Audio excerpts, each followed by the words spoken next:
All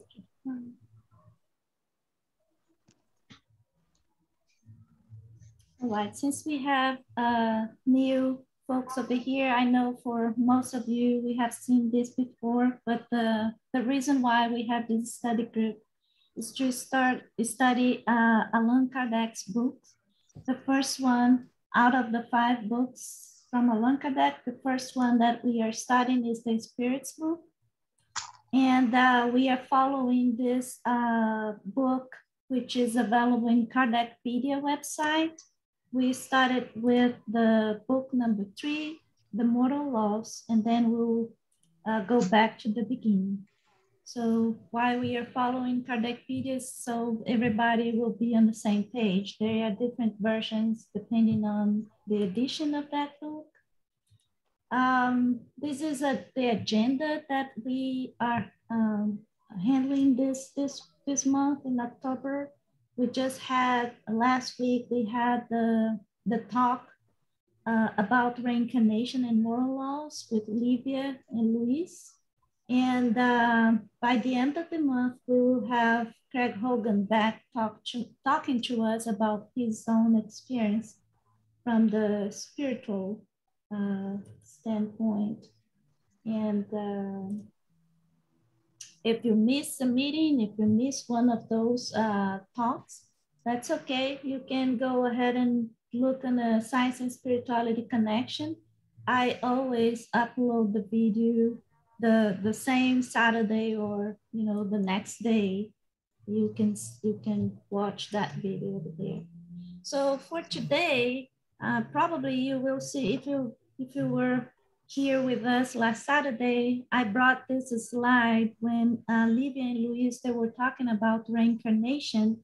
And I happened to watch this documentary about those paintings that was found in this cave in France, in a place called Lascaux. So those paintings, even though they are 17,000 years old, they are considered masterpiece in terms of art. So when I was watching that documentary, I could not help but think about, all the learnings from the Spirits books, the Spirits from Kardec and other folks that has been, writing books about spiritism or spirituality.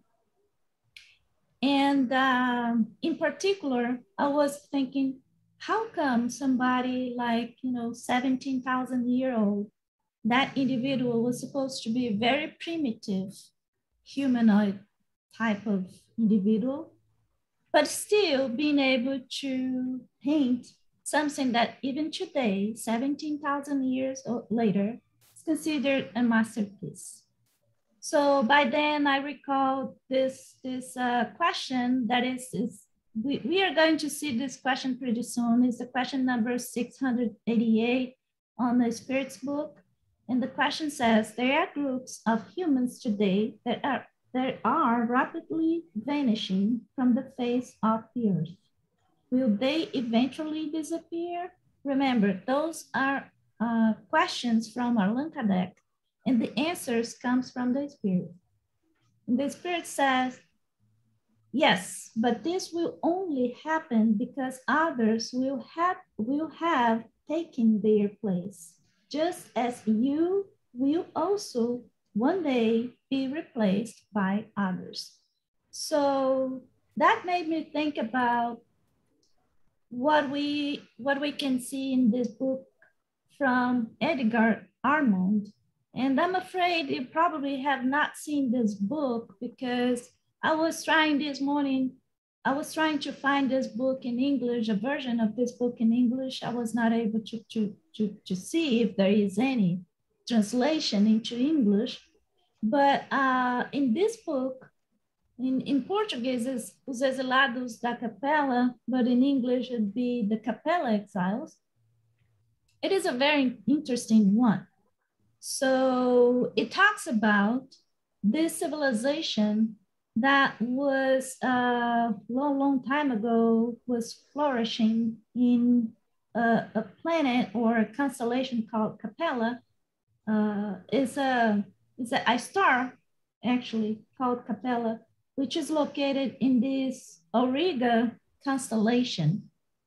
And that civilization was a very highly advanced type of civilization. However, it was in terms of science, in terms of knowledge, but not as much in terms of moral values. Even though there were some individuals highly evolved in terms of moral values, there were some that was still not quite there yet. So in this book, it tells the story about this civilization, and then it tells that that planet was about to migrate, to transition to a different stage. Well, those individuals that had not, how can I say, didn't have those high moral values that was, required for them to be on this new stage of their, own planet, they were exiled to another planet, which was not as evolved as their own, but was sufficiently, how can I say, good enough for them to restart all over again and learn their lessons. So that's when those individuals were exiled to planet Earth. And that's the book tries to explain how, not everybody, but how some of those individuals came up being or populating the Earth thousands and thousands of years ago. It is a very interesting one. And I hope one day there will be a translation, a version in English.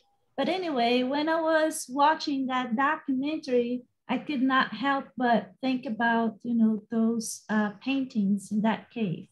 And maybe, I'm not saying that it was, but it makes me wonder if those paintings were not done by one of those individuals that one day had a chance to live in a highly evolved civilization or a highly evolved planet. Somebody read, oh, Josie, yes. Yes, I want to just make a comment here. I think it's interesting when you say moral, right? They didn't have the elevation moral necessary to be in the planet. And what I understand, it's about science and it's about vibration and about frequency, because everything we irradiate or in our environment came from our thoughts, our feelings, and our moral. So I just want to make a relationship between science, between vibration, and why they could not stay in that planet anymore, because their body would not be in the same frequency and in the same, they could not be there because that. And you acquire this kind of frequency when you have good thoughts, good feelings, and good moral. It's kind of all together, I think. That's my understanding. Just I want to do this. Right, you nailed. It's exactly what it is, right? So if you insist in the vibration, low vibration, etc., then guess what? It's going to happen to you. You are going to, it's not a punishment, but it's just a matter of attraction. You will be attracted to that place. Yeah, Giles, go ahead. Yes, I wanted to confirm what, who said it? Sorry, I've lost track here. It was Maria that said it. No, it was Josephine that said it. Yes. Yeah. Yes, I should recognize these two beautiful faces. I totally agree with that, not because I have any personal knowledge of it, but because Jürgen Ziu, who is a well-documented traveler, has observed many different dimensions and civilizations on these dimensions. And in other readings, I have found remarks saying that if we feel that the challenges of an earthly incarnation are too much, we can choose to go to any of thousands of different so-called alien, non-Earth civilizations, where the civilization is more civilized. There's such a thing as healthcare and social conscience and so on. And these lives are much softer than an Earth life because the challenges are not so hard. And Jürgen Zhu says that these, this is the first time I heard this, that these apparently abandoned planets like, well, for example, Mars or Mercury even, could have life on them in different dimensions. Do have. No, he didn't say could, they do have. He didn't say specifically Mars and Venus. I picked that just because they're ones we know. But planets which are apparently deserted and do not have civilizations that we can see in our level, apparently they can hold civilizations in another dimension, which is just what Josie was saying. Yes. And so that's what I wanted to confirm. And I can't remember any of the references, of course, because it's been too long now and I'm getting old and my memory is going to hell. But some things I remember. Okay, sorry, Josephine, please go ahead. No, it's absolutely. It's that. Just a second, Maria. And do you know interesting? The dimension side of that. The thing we are in the third dimension, so we have height. We have how you call that one? You have 3 dimensions, right? And Mars nowadays would be in the 4th dimension. And with our 3rd dimension eyes, we are not able to see them but they are there. Just we are not able to see them yet. Just exactly. Complement that. Yeah, thank you, Josie. Maria, you had something to say?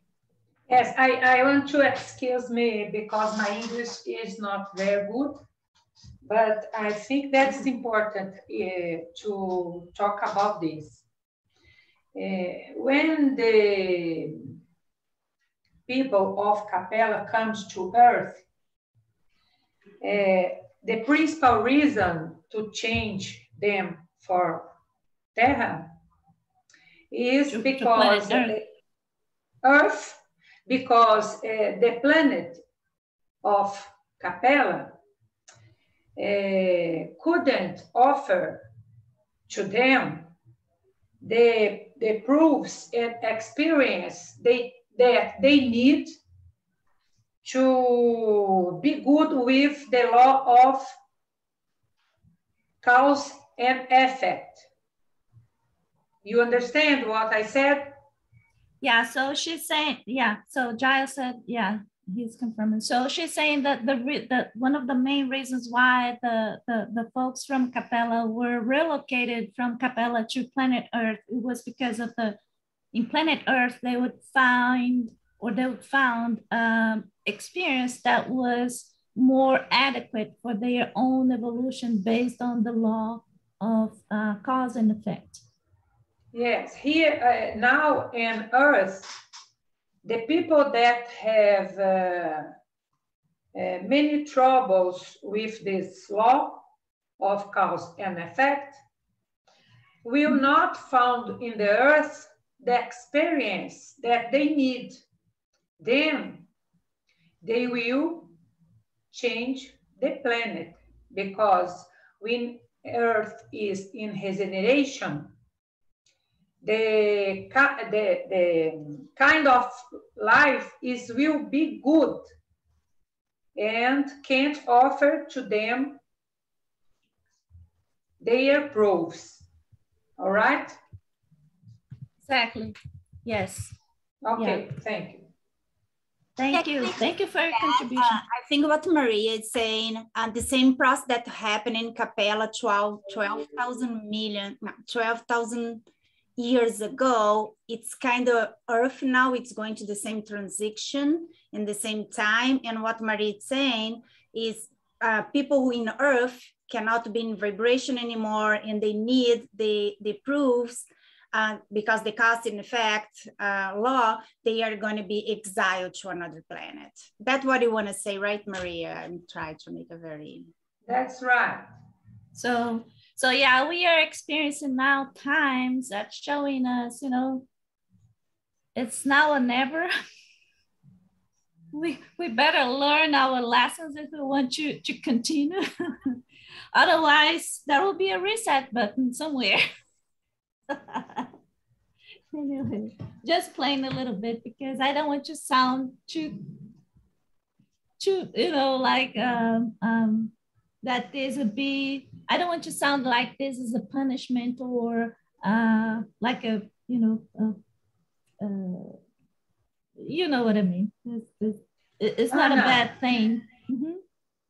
I will put many references in chat that I found about this tema. Oh, yes. Yes. Right? Thank you for those. Exactly. Those, what she's putting some reference in Portuguese because that's what she found. It's easier for her to search on those references. But I was about to say the same thing, that in one of the books from Kardec, The Gospel According to Spiritism, there is a question about whether or not we are the only one civilization in the whole solar system or universe. And then the answer from the spirits is no way. There's way many, many other civilizations. I mean, the whole universe is full of life. There is not a single place that is you can find vacuum. It's full of life.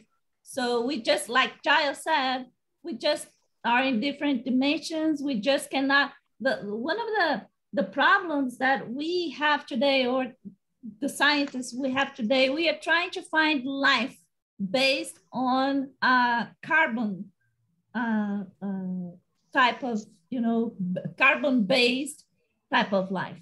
And evidently, we are not going to find life like the way that we know here in planet Earth, in Venus, or in Mars. Evidently, they have different materials, different conditions, and life will have to comply, will have to adjust. It's not going to be the same like we have over here. All right, so I'll go then, I will stop here, and then we'll go back to the books, the spirits books. And okay, so Hyacinth, go ahead, please. Yes, I think part of our problem is that we keep thinking that the only life form is a human life form, and that's the problem. Yes, that's a big mistake. Thank you. So last time we stopped in this question, number 624. What are the characteristics of true prophets? And the answer was, true prophets are moral men and women inspired by God. We recognize them by both their words and their deeds alike. God would never rely on the mouth of a liar to preach the truth. So I will go ahead and pull up the Kardecpedia. And the next question is, I will pick a volunteer. Giles, you read the next question to me. Okay. What is the most perfect type that God has offered to human beings as their guide and model? Look at Jesus. Look at Jesus. I have no problem with that statement, and there's nothing to say, because loving God and love your neighbor as yourself covers it all. The rest is just commentary. Yes, absolutely. Can I please tell a little story which is very evocative of this? Once upon a time, Israel had an empire. They twice had an empire, but the people who were running this empire were so nasty that they annoyed the people in Baghdad, who came and invaded and took out Jerusalem. And as usual, the chief Raja or king or whatever name you want to call that person in Baghdad was leading the battle. And once Jerusalem fell, he went into the biggest palace he could find and said, "I hear these people have a book. Bring me the chief rabbi and his book." So they brought his book, brought the chief rabbi, a lot of beard, of course, and 70 years old, if a day, and flung him down to his knees in front of the invading king or leader. And the leader said, "So tell me what's in your book." And the rabbi took a deep breath and started out. And then the king said, "Stop right there. I can see you're going to go on for a long speech, but now get this."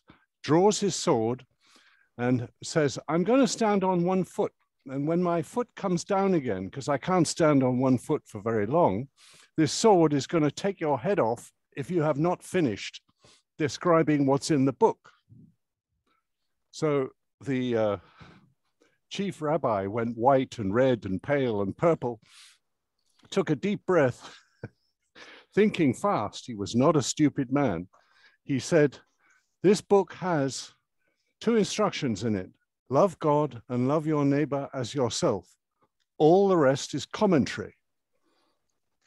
And he stopped talking. And the king put his foot down and said, "All right," and sheathed his sword. Said, "That's pretty good. I like that. Teach me your religion.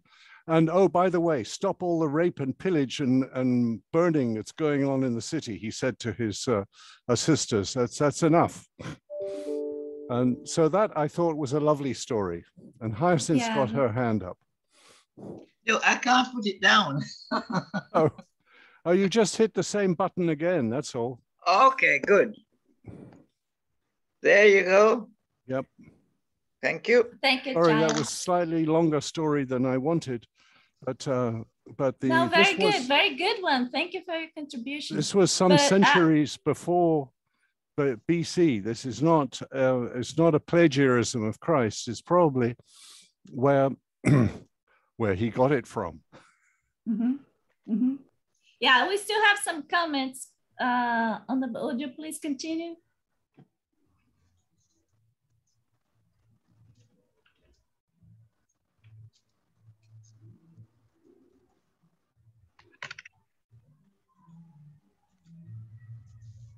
Jack, okay, are you there? Who did you say? Yeah, you're muted, Jazz. You're muted. Well, I don't have anything to say. No, I said, but there is the answer in the comments. Okay, I'll read the answer. Jesus is the realization of the highest moral perfection that human beings may attain on earth. God offers Jesus as our most perfect model, and the doctrine taught by him is the purest expression of divine law, because he was animated by the divine spirit and was the purest being that has ever walked the face of the earth. If a few of those who have claimed to educate us with respect to God's law have sometimes led us astray by error, it is because they have been swayed by elements that are too material in nature. It is also because they have mistaken the laws that regulate the life of the soul with those that regulate that of the body. Many of them presented as divine laws were really only human ones, created to serve their own passions and to dominate others. Oh, yeah. I can totally agree with that. Anybody want to say any other comment? This reminds me the church, medieval ages, right? Which one? Pick any. The only one you can't pick that makes no sense is Buddhism. Another little story. The English had India, as you know, for at least a century, and complete control of India. And it occurred to somebody in about 1880 to do a survey of the criminals in India according to religion. And they found that the native English Christians were worst on the list. More of them were in prison than anybody else. The next on the list were the converted Christians in India. They were the second from the bottom. And the list went on, and the Muslims were second last as being near the best. And the best, without any doubt at all, were Buddhists. They were, none of them, in prison. Out of 1 in 1,000 was in prison for having done something nasty, or more even. That's a wonderful survey, and I guess you could find it somewhere if you looked for it. Oh, I know where it is. It's in Reincarnation book. Anyway, it's a beautiful story, and so of the religions, we have to say that survey showed up the Christians as being absolutely worse, and this was presented by the Christian Monitor service in England after it had been published, and the comment of the bishops were, it looks as though our Christian teaching business is not as good as we thought it was. Yeah, very nice. Does anybody want to say or have any comment? Or I think the Christian teaching, we cannot hear you, Leda. Oh, hi, Cynthia, saying something. Can you hear me now? The Christian teaching has gone a bit not overboard, but it's more about their own control, I think. Yeah. And they hold on to things and will not acknowledge that, you know, perhaps we haven't got it right. Because I go by what Jesus taught, not by what the church teaches. And I'm very involved in the church, and I won't leave it. Yeah, that's a very, and there is a very simple reason for that, right? Because church is by humans, and that humans will make mistakes as well. So Leda. I agree with Vincent. I think the problem with the church is that they don't let people know who Jesus is, and they don't let people understand his thoughts. They replace his thoughts for their own interest. That's why for so many years they have spoke Latin and kept all the gospel for themselves and didn't give it to the people. Because the gospel is against everything that they practiced, like getting people's money and constructing an empire. Jesus didn't do any of those things. He was all about simplicity and humbleness and love and forgiveness and no power, no institutions. And he didn't want to be part of Rome or any of this established sources of power, you know. So I think we need to know him better and understand what are his thoughts, because we are so afraid that we will repeat what the church did, that we don't get to know him. So I think what Spiritism tries to do, and very well, is to put Jesus' thoughts in the spiritual light, in the understanding. For instance, if you have to love your enemy, it's not an impossible thing that you have to make your enemy your brother or your best friend. But Kardec teaches that if you don't respect and help your enemy, then he will be reincarnated as your brother in your house. So these thoughts of Jesus, of forgiveness, of loving. They're not just beautiful things. They are laws in the spiritual world. So if you don't go for these thoughts, then you have consequences in your life. So he explained, Kardec explains Jesus' teachings into the rational laws of the spiritual world. Yeah, I would say the spirits through Kardec, right? Not Kardec. Yeah, the spirits through Kardec, yeah. But him as well. He's very wise, and he has this understanding of the wrong things that the church has done, right? Like he puts there. Yeah. Thank you, Leda. Una, you raise your hand. I would agree on some of that as well. I think one of the most, probably one of the worst things that the church has done is to tell people that spirituality and connection is outside of themselves, that they have to go to a building, and that it can only be accessed through that route, whereas in actual fact it's inside you. Yeah, I absolutely love what you said, because that's my thought as well. You know, if God created me as one of his or her child, is because there is something divine in me, and whenever I want to pray or connect to the divine, I just close my eyes, you know, and I establish a connection, and boom, there is. I'm connected to God. I'm speaking to God, and that's what it is. You know, I don't have to be in a very fancy, nice building. I was born to a Catholic family. I was raised as a Catholic. Which is okay. I'm not saying they're wrong, you know, but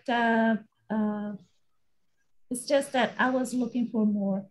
I needed some answers, and I could not find those answers in the church.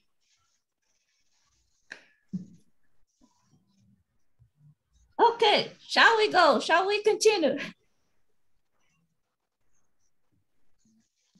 Let's go to the next one. Number 626. So, Una, would you please read the question for us? Was Jesus the only one who revealed divine or natural laws to us? Did human beings have no other knowledge than that provided by intuition before Jesus' time? What do we think, guys? Without reading the answer, please. Do not cheat. Art, what do you think? There were a lot of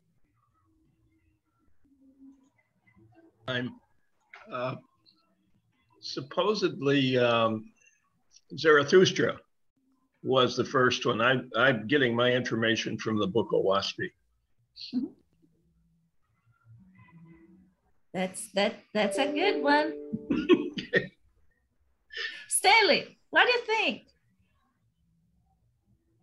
I'm having difficulty reading this because I'm on a small computer tonight.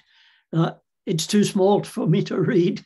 Oh, I'm sorry. Yeah. But I think that as far as I'm concerned, I've agreed with just about everybody that's spoken so far. At least as far as and yourself, as far as the churches are concerned. Mm-hmm. I haven't been through all of them, but a good number come out with the same answers. Yes, sir. So here it is. The answer is, did we not tell you that those laws are written everywhere? All the men and women who have meditated about wisdom have been able to understand and teach these laws since the dawn of time. That's exactly what Una was saying. You know, the connection, our own connection with God. By their teachings, despite being incomplete, They have done the legwork and prepared the ground for the sowing of the seed.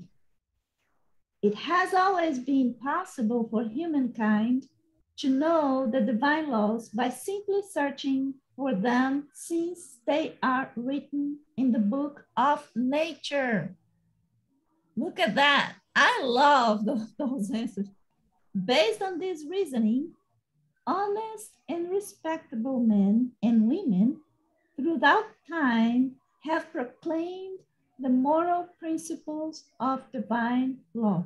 For this same reason, the elements of moral law are found in every nation or ethnic group that has progressed above the level of barbarians, although these elements may be incomplete or corrupted by ignorance and superstition.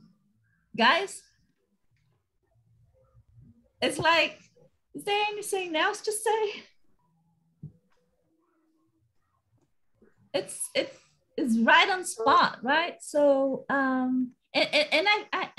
what I found amazing is for those folks over here, you know, I know you all, I can see all the faces over here, and I can tell all of you have been reading a lot of books, searching a lot of good references and the knowledge, and all the comments, they are very much alike or very much in alignment with these answers, with this, what the spirits just said. And in the book, The Gospel According to Spiritism, Kardec says that you can divide the gospel in many categories. You can analyze the miracles, you can analyze Jesus' life and his acts, and you can analyze his moral teachings. And you can contest you can go against the miracles, you can go against his acts and his behavior, but you cannot go against the moral teachings, because that you find in every religion. Like Giles said, the love one another, to forgive. This is in every religion, in every country. You have these moral teachings, and you cannot go against these things. That's wonderful. You can find those elements even in a very distant civilization who never heard of Jesus, right? Like the answer said, it's written in the book of nature. And we are God's child or children. How come we do not have at least a little bit of, you know, that knowledge and compassion and understanding what love should be? Does anybody want to say anything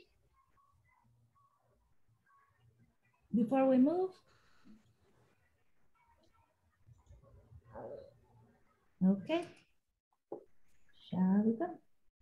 So, 627, since Jesus has taught God's true laws, what is the point of the teachings imparted by spirits? Do they have anything more to teach us? That's a good question. What do we think? Since Jesus has taught God's true laws, what is the point of the teachings sent by the spirits? Do they have anything more to teach us? Okay, we have a volunteer to respond. Anna, I would add to this. I think. Wait a second, Maria.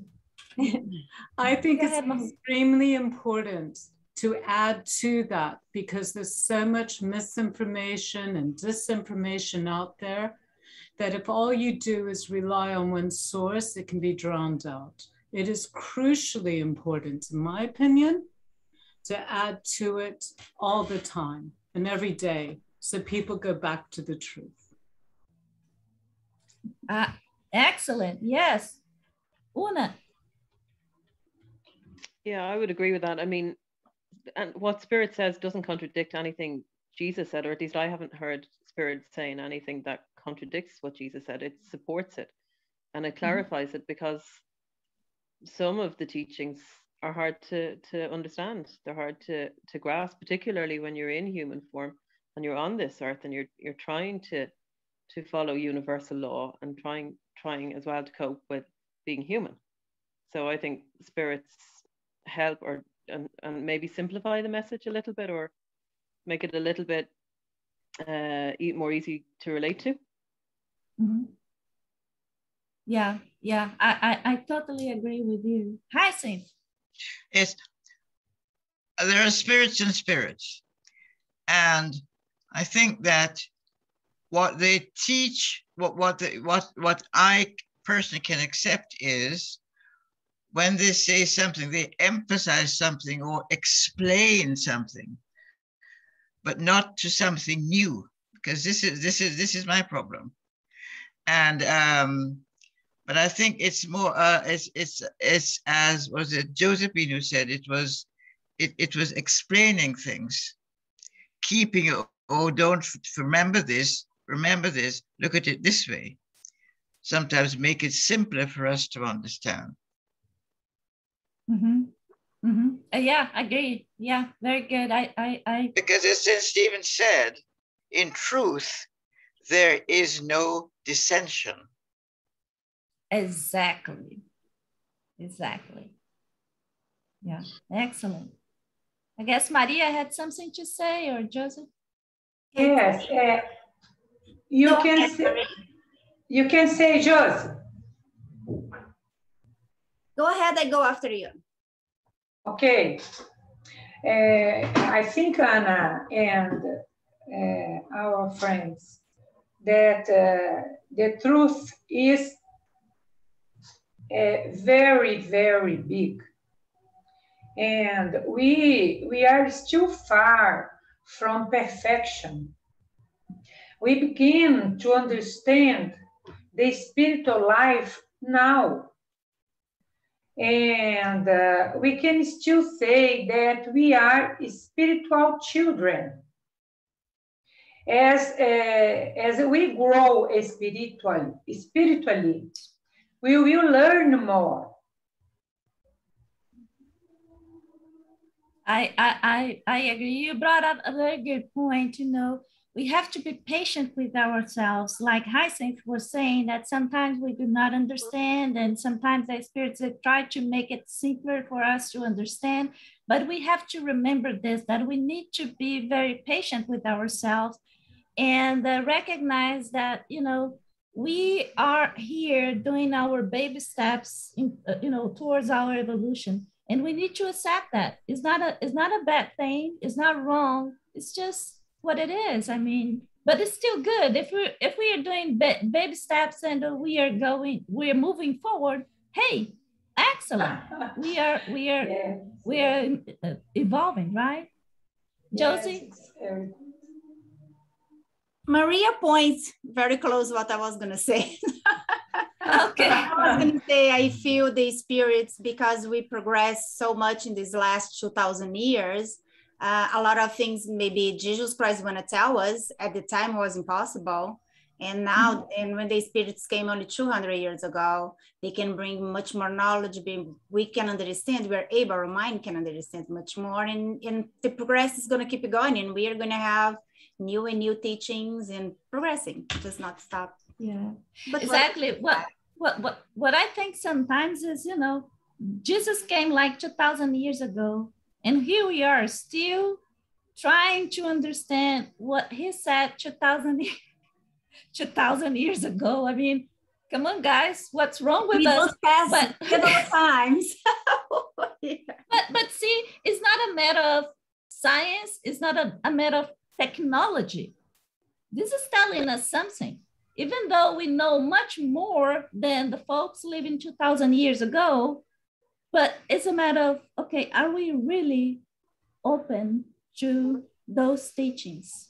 There is something for us to think about. It's not a matter of technology. We know much more. We can understand science. We understand the science of the body, the science of the matter, the physics, so many other stuff.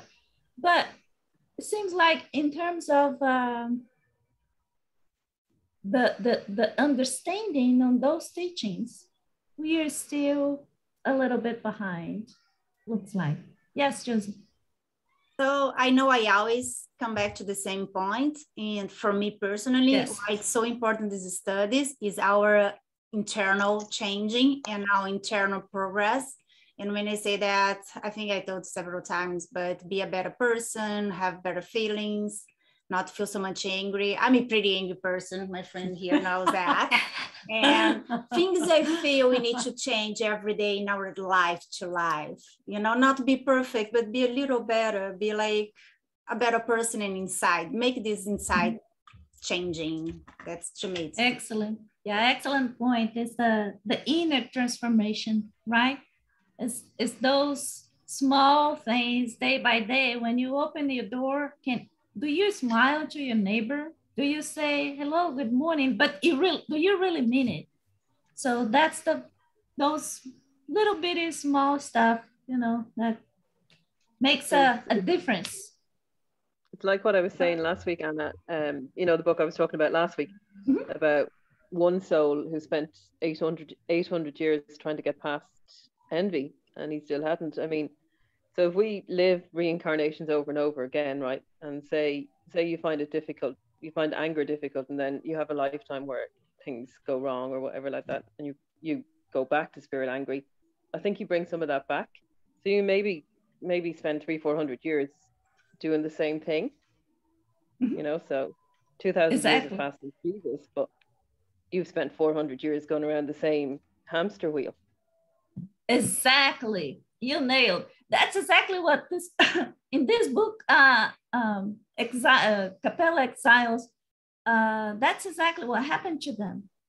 It was like over and over, life after life, incarnation after incarnation. And they were like I said, I love that idea of hamster wheel. It's exactly like that. The books say about that all the time. We take 500 years, 800. Yes. Anna. Okay, so yes, go ahead. Well, we have to raise hands. Okay, when Jesus came, he talked in parables. Parables? Yes. Because humanity was not able to fully understand his messages completely. Today, neither. Since then, we haven't walked much. Exactly. That's exactly, yeah. We have not progressed that much. Yes. Debbie. Thank you, Maria. Go ahead. I guess you can hear me? Yes, very well. I just thought about, you know, when I was young, when I was a kid, and everything I learned about Christianity and religion, and I'd always wonder, why doesn't God talk to us anymore? You know, they teach us about the prophets.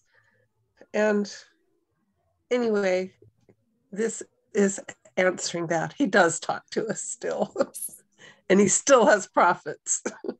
That's all I wanted to add. I love it. Yay, I love it. Yes. Hi, Saint. God has always talked to his people down through the ages. He has not stopped. The church will say, God has spoken. He told his prophets.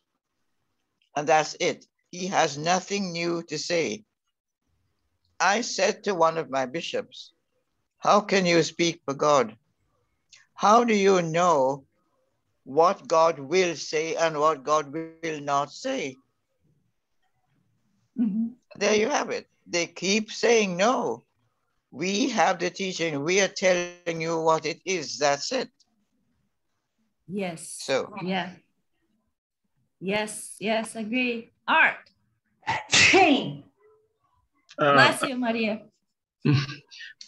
Excuse me. In reference to what the spirits have to teach us beyond the teachings of Jesus, I think, you know, I'm unable to, within my mind, separate the teachings of Jesus from the teachings of the Bible in general, having been brought up in a fundamentalist Christian home. I think one of the important things that we're learning from, especially near-death experiences, and from other, they're teaching us about the structure of the heavens and how it relates to the earth, and the different levels there can be.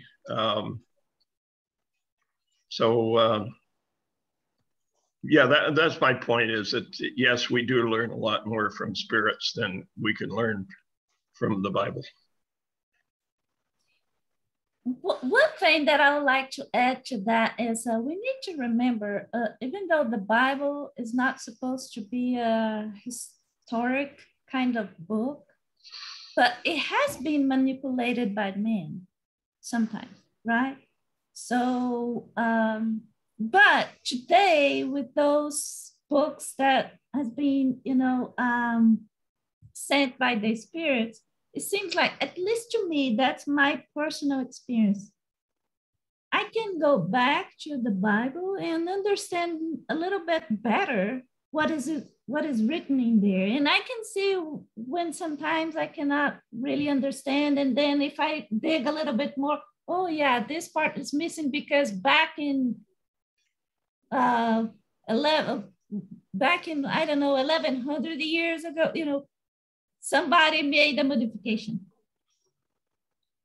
So, but I agree. I can understand much better what is in the spirits books than in the Bible. Yeah, that's my personal opinion as well. Hi, Saint. What I have found, to my amazement, actually, when I first started looking at doing some esoteric workshops, and so these were new thoughts, and I thought, that's what Jesus meant. And I was really shocked because it was my Christian teaching, but here it is widening that and giving me a bigger perspective. You see what I'm saying? Exactly. And that's what I have found. It has to go in line with this. Aha. So you're learning all the time. Now you understand. Never stop learning. Exactly. Now you understand why there was this constant, how can I say, tentative of the church to control your access to knowledge, right? Yeah. Giles? There's a very interesting bit of history, if anybody cares to read about it. It was the meeting called in Nicosia by the Emperor Constantine, who was the so-called first Christian emperor of Rome in 325 AD. And he called this meeting because there was going to be a civil war throughout the Roman Empire because of Christians' differing outlooks on their different fundamentalist approaches. And since he knew this was not going to be a friendly meeting, he brought 4 battalions of soldiers with him and parked them north, south, east, and west of where the meeting was being held. And in the first few days of the meeting was to discuss what are our beliefs as Christians. That was the purpose of the meeting. And on pain of death, he forced all the Christian pastors to turn up with their books. Now you can read all of this in history, but it's not something the Catholic Church is proud of. So you won't find it in any Catholic writings. And So these 4 battalions sat there and the meeting started, and the participants broke out into fisticuffs. They started punching each other because they weren't allowed any weapons. Otherwise, they would have started killing each other. And this was in the first few days, whereupon all of the people that were let's say, genuine Christians left. And Constantine said, yes, you have my permission to leave, but you can't take your books with you.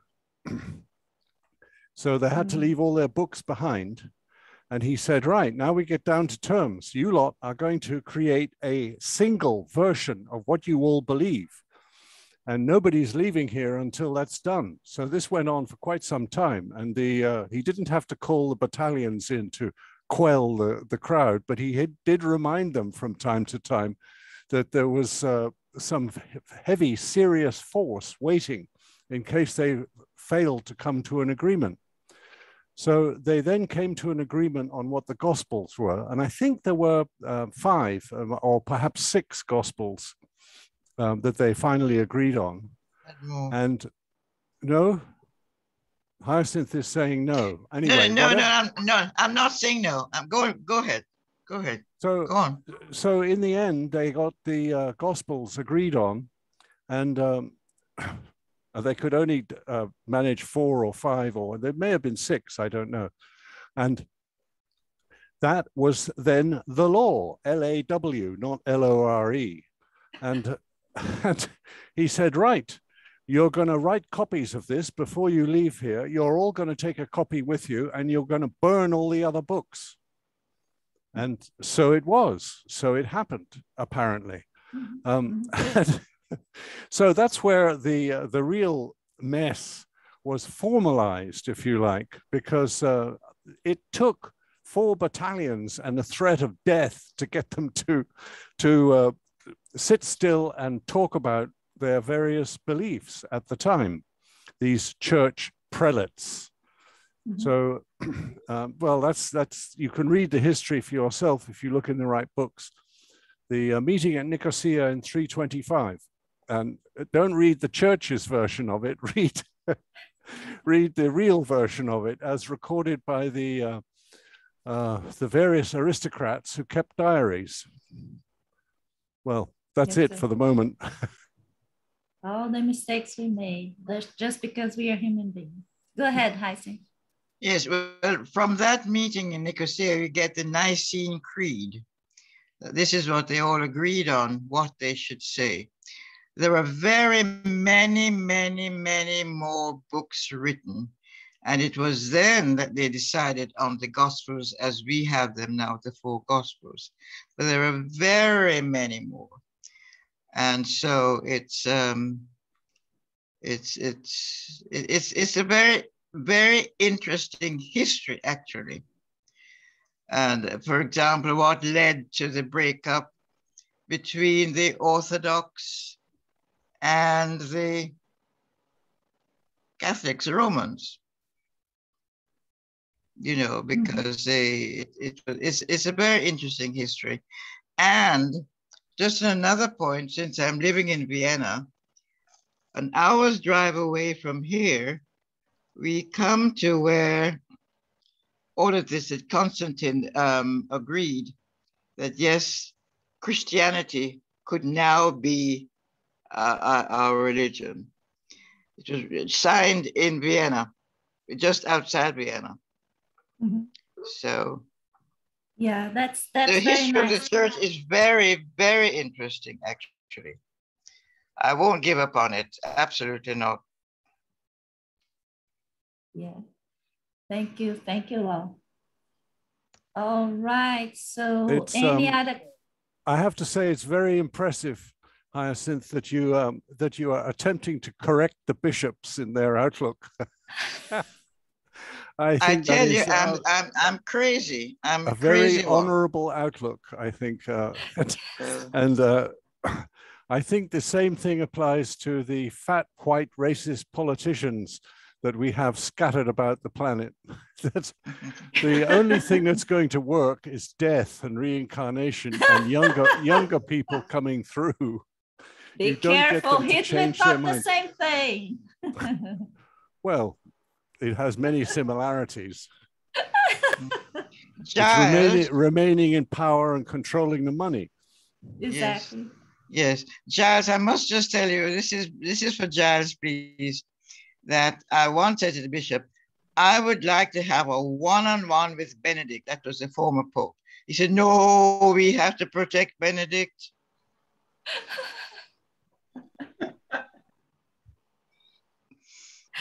That's very nice, guys. Okay, shall we go? Shall we continue to the next? Yes.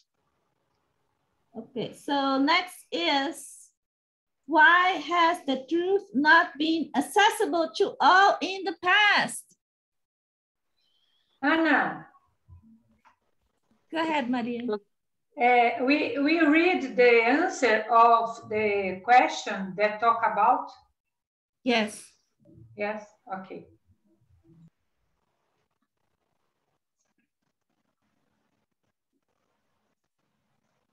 Any comment on this one? I think that is very interesting because we talk about the parables, all right? And I think that today we need to study about the informations the Spirit gives to us to understand more. Yep, I agree. So I do not know, Josie or Una, I do not know who raised the hand first. Okay, Margot. I was going to say the reason why I believe that the information wasn't accessible in the past has to do with the difference between spirituality and religion. Religion became a thing where women weren't able to have access. Only a few people had the ability to read. And it was more of a separate thing. It wasn't trying to be inclusive. It was purposeful in separating. It became more tribal.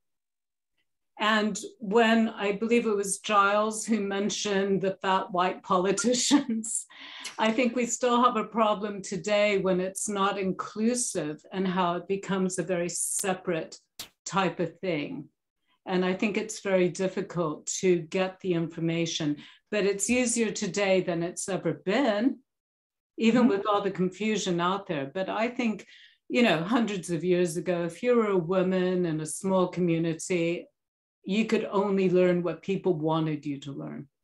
And can I compliment Margot here? I think like the goal in the past, now still nowadays, but I think more in the past, they want to have control of people. And the best way is not educate these people, not let them read and understand and have the truth by themselves. It's much easier, you keep the control from them. Happen today as well, but I think much more, as Margot said, how many people in 2,000 years ago, how many people know how to read?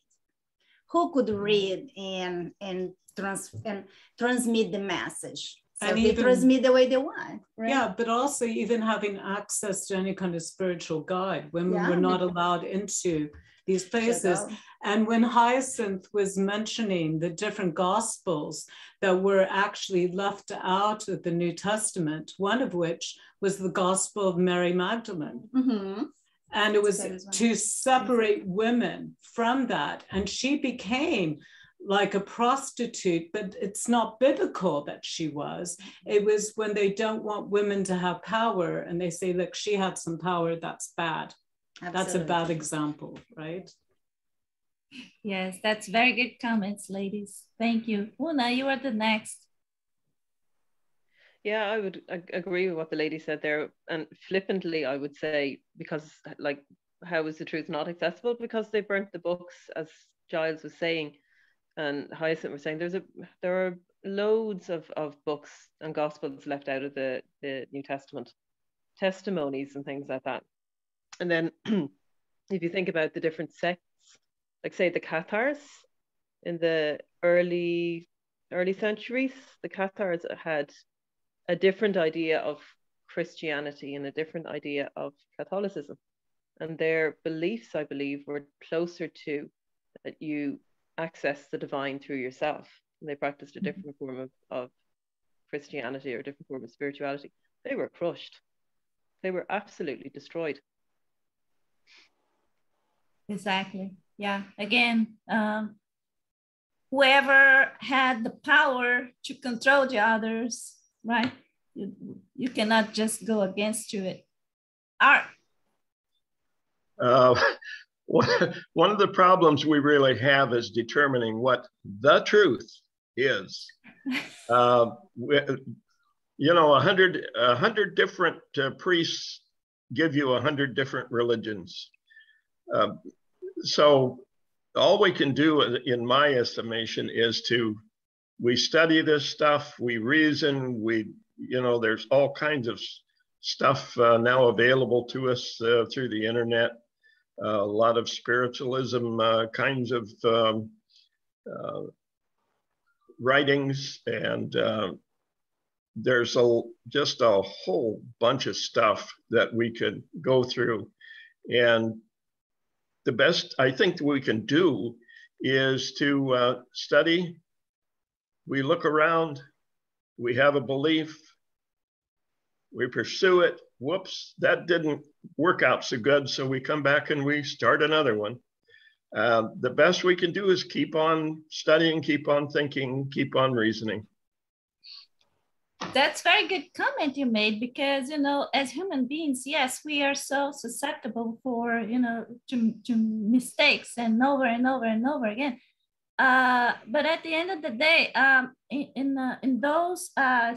in the spirit books, we have something about that, but also the gospel according to Spiritism, that also say, if, yeah, there will be a lot of teachings out there, there will be a lot of people talking about it, but at the end of the day, if you see an alignment between those, that there should be some sort of consistency between those teachings, and then you will start recognizing whether they're good or bad, whether they are good for you or not, because based on their alignment with love, compassion, forgiveness, and so forth. So yeah, I agree with you. There are tons of information with the internet. And I struggled, like you know, I struggled some time ago. Okay, so what exactly should I search for? And then when I established those criteria, okay, so let's see, I'm gonna put this criteria: consistency. This is one of them. Does it make sense? Is this useful for me? You know, is this something that it is aligned with the idea of compassion, love, forgiveness? If it was, then good, you know, I was doing. But anyway, it's a very good point. I love it, because as human beings, we are not, I don't think we are capable of understanding the overall truth. We do not even have a brain that is designed to understand all of that. I think is way beyond from us. Debbie. I was just, I just realized I just had read something about Taoism, and it was written by Lao Tzu. I think it's like one of the basic texts of it. I'm no expert on this. And I think he wrote the Art of War also. So this was way before Jesus. And he was talking in there how to lead a country. And one thing he said was to keep everybody uneducated. That's the way to have peace. So that's been with humans a long time. Oh, yes. We haven't changed. This is just saying we haven't changed much. Right? All right, folks. Okay, go ahead. Yes. In the Spirit's book, Kardec said that the truth of God is unique, and it has been ruling the universe with great wisdom.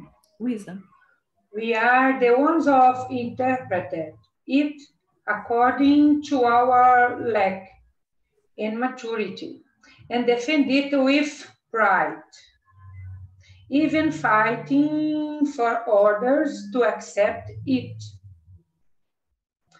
But since we only gradually discover the real truth of God, that is yes. only one.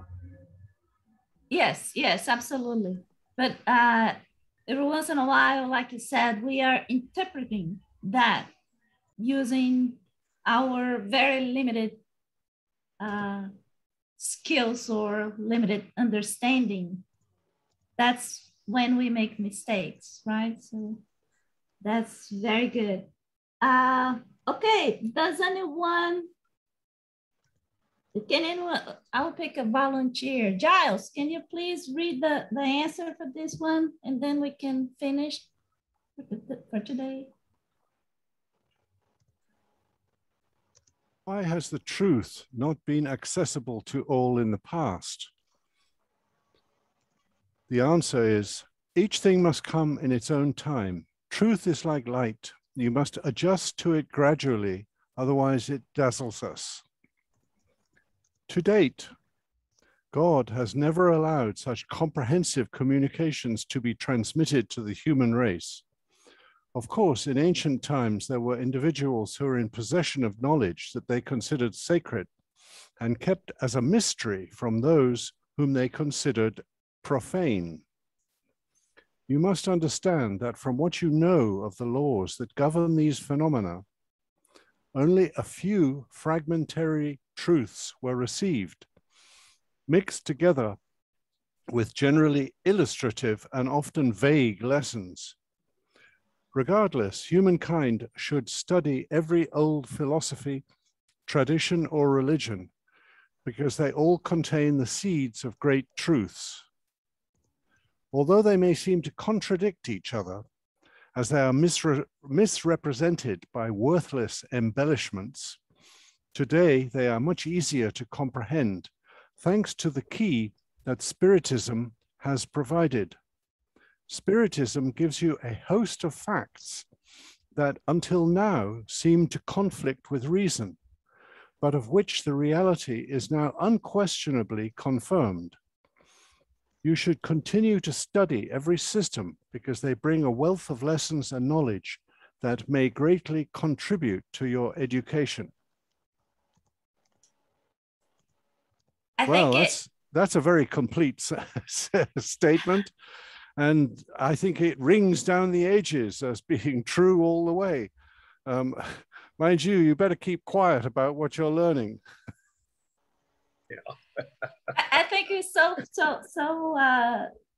fantastic, because it was exactly what Art was saying. Oh, wow, we have so many other stuff out there, you know, how do we know that? Well, that's saying, you know, every one of those will be a little bit of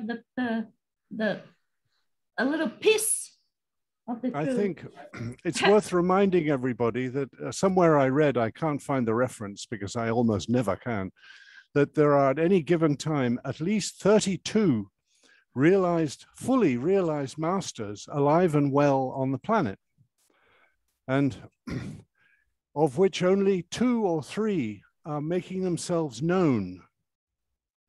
The other 30 keep quiet and go about doing good work and keeping civilization on an even keel. Because if they were to reveal themselves, well, we all know what happens when you reveal yourself as a master. You can get into big trouble that way. So apparently we have 32 live and active guardians who are great masters. That, I think, is a wonderful thing to know we're being looked after. It's very nice. Thank you, Giles. Any other comment, guys, before we adjourn here? No? Thank you so much Margot, for allowing me to be part of your group. You are all wonderful people. Guys, what do you think? Do we allow her to be with us next time? As long as we're getting sure. compliments, of course. Anybody who gives us compliments is completely acceptable. Welcome to the team, Margot. Thank you so much. We are very glad that you are joining us. Thank you. And guys, I love meeting with you every Saturday. I really appreciate your patience with me, with my accent. And what can I say? Just thank you, God, for these wonderful people joining us today for learning your teachings with all the hearts, keeping our eyes open, our ears open so we can understand and not only understand, but apply your teachings on a day-by-day life. Thanks, God. See you guys. Anna. Bye. Thank you. Thank you, everybody. Thank you. Bye. Thank you. Bye, guys. Anna. Fala, Maria. Fala, Maria. During the meeting, Vladimir Leda and I placed parts of text from the Spirit's book, The Gospel According to Spiritism and the Genesis. All these books codified by Allan Kardec, which shed light of the topics we covered today in our meeting. If any of our friends want to read the reference we have posted after the meeting, how can they do that? Can you, maybe Anna, you can send the email with this translation after the meeting. I think you can get it. I do receive, when I download the video, I do have a file with the text, all the text that has been shared, and then I can send to everybody's, email if I have those. Very good, thank you. Thank you, Maria. Guys, bye, Debbie. Thank you, guys. Bye. Bye, Debbie. Bye. Yay, you made it today. Yes, glad. Bye-bye. Bye-bye.